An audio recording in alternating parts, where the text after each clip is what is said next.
manhaj akidah para sahabat Rasulullah sallallahu alaihi wasallam yang dikenal dengan as-salafus salih. Yang dikenal dengan as-salafus salih, para pendahulu kita yang saleh. Maka dalil penjelasan dari para ulama yang pertama yang diawali dari perkataan sahabat yang mulia, yaitu sahabat Abdullah ibn Mas'ud radhiyallahu taala anhu.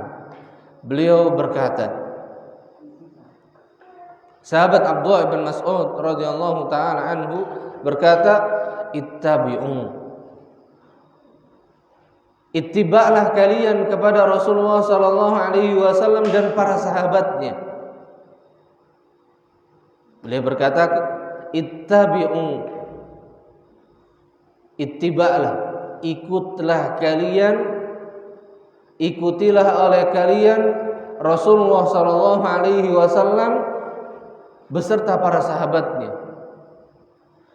Kemudian beliau melanjutkan, wala tabtadi'u, jangan sekali-kali kalian berbuat bid'ah. Jangan sekali-kali kalian berbuat bid'ah. Maka ini menunjukkan bahwasanya menyelisihi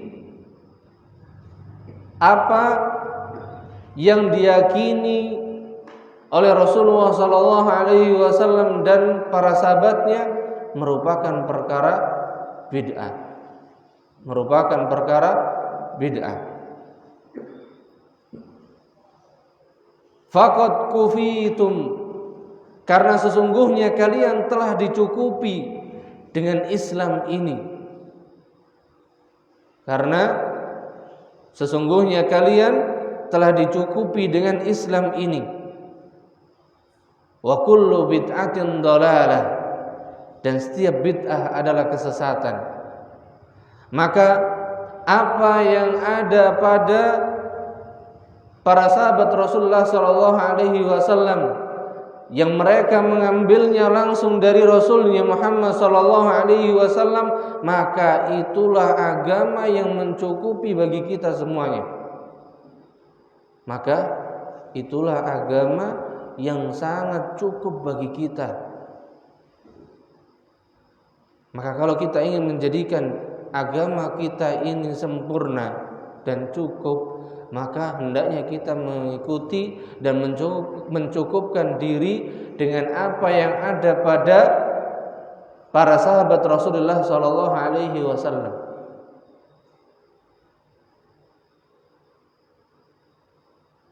Dikarenakan para sahabat Rasulullah sallallahu alaihi wasallam mereka adalah manusia yang hanya mencukupkan di dalam mereka beragama Islam ini dengan apa yang datang dari nabinya dan rasulnya Muhammad sallallahu alaihi wasallam. Jadi manusia yang menjadi contoh teladan bagi kita di dalam mengikuti Rasulullah sallallahu alaihi wasallam, tidak menambah dan tidak mengurangi, dan hanya mencukupkan apa yang datang dari nabinya dan rasulnya Muhammad sallallahu alaihi wasallam adalah para sahabat Rasulullah sallallahu alaihi wasallam. Oleh karenanya perkataan yang kedua dibawakan perkataan dari Abdullah bin Mas'ud juga menjelaskan tentang dan menegaskan tentang perkataan beliau yang pertama tadi. Kenapa beliau memerintahkan kita hendaknya kita ittiba, wajib bagi kita untuk ittiba kepada Rasulullah sallallahu alaihi wasallam dan para sahabatnya. Kita diperintahkan oleh beliau untuk apa? Untuk ittiba, hanya mengikuti Rasulullah sallallahu alaihi wasallam dan para sahabatnya. Dan kita diperingatkan dari melakukan perbuatan bid'ah. Berarti di sini bisa kita pahami bahwasanya bid'ah itu apa saja yang tidak pernah diajarkan oleh Rasulullah sallallahu alaihi wasallam dan tidak pernah diamalkan oleh Rasulullah Shallallahu Alaihi Wasallam dan para sahabatnya. Itulah setiap bid'ah. Dan beliau menjelaskan di perkataan yang kedua ini mengapa kita diperintahkan untuk mengikuti para sahabat Rasulullah Shallallahu Alaihi Wasallam di dalam kita beragama Islam ini. Maka beliau katakan,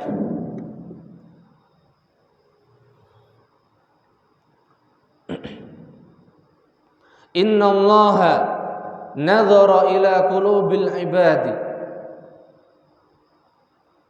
Sesungguhnya Allah Subhanahu wa taala melihat seluruh hati-hati hamba-Nya. Dan ini bukan berarti menunjukkan Allah belum tahu. Ini beliau mengumpamakan atau mengibaratkan dan menjelaskan kepada kita bahwasanya supaya kita mudah memahaminya, di sini Allah memperhatikan seluruh hati hamba-Nya dari yang pertama sampai yang terakhir nanti hidup. Maka Allah perhatikan seluruh hati hamba-Nya.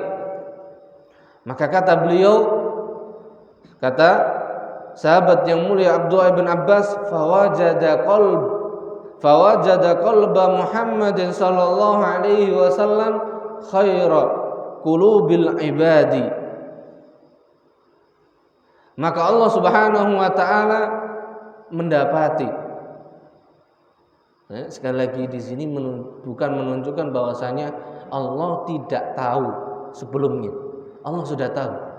Akan tapi di sini sahabat Abdullah bin Mas'ud ini menjelaskan sesuai dengan nalar kita supaya kita mudah untuk memahaminya saja. Gitu. Jadi Allah Subhanahu wa taala setelah memperhatikan hati seluruh hamba-Nya, maka Allah mendapati hati Muhammad sallallahu alaihi wasallam adalah sebaik-baik hati hamba-Nya, sebaik-baik hati manusia. Hati manusia yang paling baik dari manusia pertama yang Allah ciptakan sampai yang terakhir nanti, maka manusia atau hati dari manusia yang paling baik dan yang terbaik adalah hatinya Nabi kita Muhammad sallallahu alaihi wasallam. Maka di sini menunjukkan kepada kita yang menjadi timbangan baiknya seseorang itu adalah dari sisi apa? Hatinya. Dan yang mengetahui hati seorang hamba hanya siapa? Hanya Allah Subhanahu wa taala. Maka kalau kita mau jujur kepada Allah Subhanahu wa taala di dalam kita beragama Islam ini, di dalam kita menapaki perjalanan kita hidup ini, kita jujur kepada Allah Subhanahu wa taala, maka Allah pun tahu di sini. Allah lihat kita. Siapa di antara hamba-Nya yang betul-betul jujur dan siapa di antara hamba-Nya yang masih ada yang dia sembunyikan. Dia masih mendustakan, dia masih mengkufuri dan yang lainnya. Maka di sini apa? Menunjukkan bahwasanya yang dianggap dijadikan patokan timbangan adalah hati di sisi Allah Subhanahu wa taala. Siapa di antara hati hamba yang paling baik? Di sini disitulah Allah memilih hamba tersebut menjadi apa? Hamba-hamba pilihannya. Dan di sini sahabat Abdullah bin Mas'ud mengatakan fastafahu li nafsihi. Maka Allah Subhanahu wa taala memilih nabinya Muhammad sallallahu alaihi wasallam sebagai utusannya. Maka Allah Subhanahu wa taala memilih beliau fabta'atsahu birisalati. Maka Allah mengutus Nabi kita Muhammad sallallahu alaihi wasallam untuk mengemban amanah risalah, untuk menjadi seorang Rasul.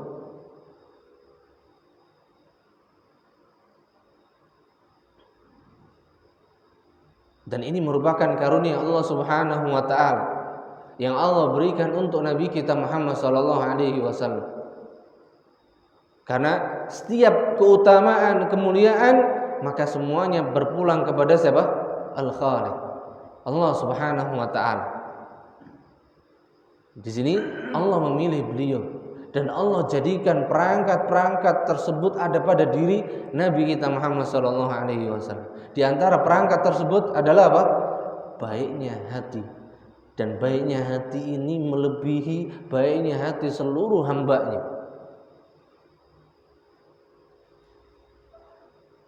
Tsumma nadhara fi qulubil ibad. Kemudian ini tadi Allah atau sahabat yang mulia Abdullah bin Mas'ud menjelaskan kepada kita proses Allah menjadikan seorang nabi dan rasul yang paling tinggi kedudukannya, di antaranya karena sebab baiknya hati tersebut. Kemudian beliau melanjutkan tsumma nadhara fi qulubil ibad. Kemudian Allah Subhanahu wa taala melihat hati hamba-hambanya ba'da qalbi Muhammadin sallallahu alaihi wasallam, sesudah hati Muhammad, sesudah hati Nabi dan Rasul kita Muhammad sallallahu alaihi wasallam. Fawajada qulubu ashabihi khaira qulubil ibadi. Maka Allah Subhanahu wa taala dapati hati-hati para sahabat Rasulullah sallallahu alaihi wasallam adalah hati yang paling baik dari seluruh hamba-hambanya. Dari sesudah para nabi dan para rasul. Sesudah para nabi dan para rasul.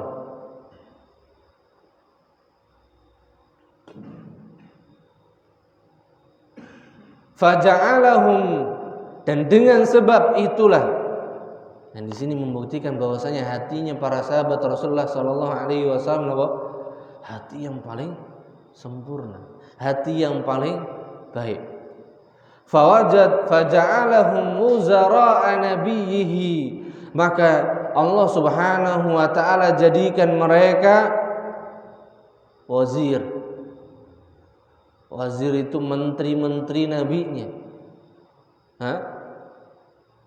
pendamping nabinya. Allah jadikan para sahabat Rasulullah sallallahu alaihi wasallam menjadi orang-orang yang akan menolong, mendampingi, menyertai nabinya Muhammad sallallahu alaihi wasallam. Yuqatiluna ala dinih, yang mereka ikut serta berperang bersama nabinya untuk membela agamanya, Fama ra'al muslimuna hasanan fahuwa indallahi hasan. Maka ini yang menjadi poin yang paling penting di sini. Sesudah kita mengetahui baiknya para sahabat Rasulullah sallallahu alaihi wasallam, keagungannya para sahabat Rasulullah sallallahu alaihi wasallam, dari keutamaan dan kemuliaan hati mereka, maka fama ra'al muslimuna hasanan fahuwa indallahi hasanun.